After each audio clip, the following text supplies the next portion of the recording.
Hello and welcome back to How is the Chicago Real Estate Market, Week 5.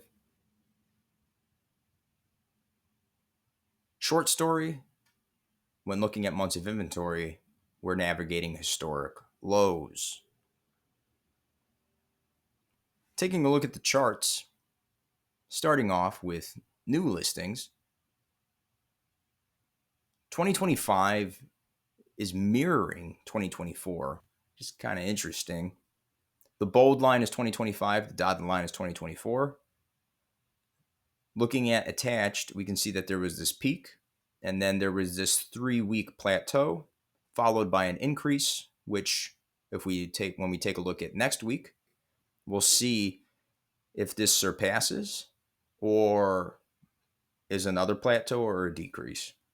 My guess is it's going to be just kind of underneath this dotted line. For detached, very similar.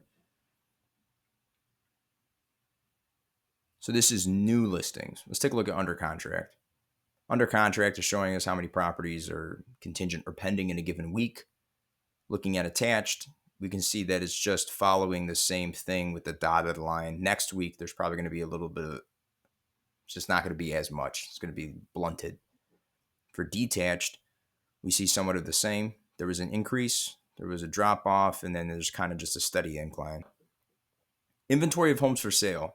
The thing that I'm looking at when I look at this chart is the space between the dotted and the bold. The larger this grows, the less inventory there is. Market time, this is a monthly metric because this is the first week of February. We have January data. This is for the entire city of Chicago, so very broad, for better or for worse. Nevertheless, it's data. Detached, 70 days. Attached, 73 days. The average for the year is 64 and 60 days. Properties on average should sell within these time frames, give or take. Again, very broad. Matthew, it's going to depend on locale. Yes. It's going to depend on price quartile.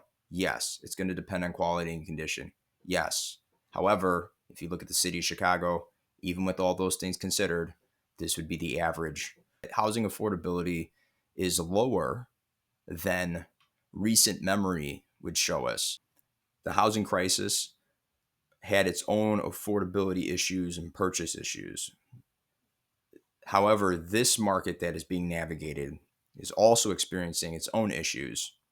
I think the danger is to kind of correlate those two time frames.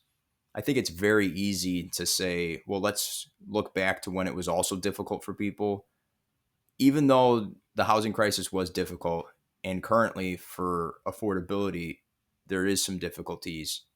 I don't know if there's any benefit from comparing and contrasting both of them. They're both difficult. Navigating it is going to be different solutions. Matthew, do you have data where you can provide information that is more detailed? Yes. In the top right, you're going to go to more and then local market stats. Here is where you can find information that may be more relevant to you and your needs. My name is Matthew Litzenberger. I'll see you on the next one.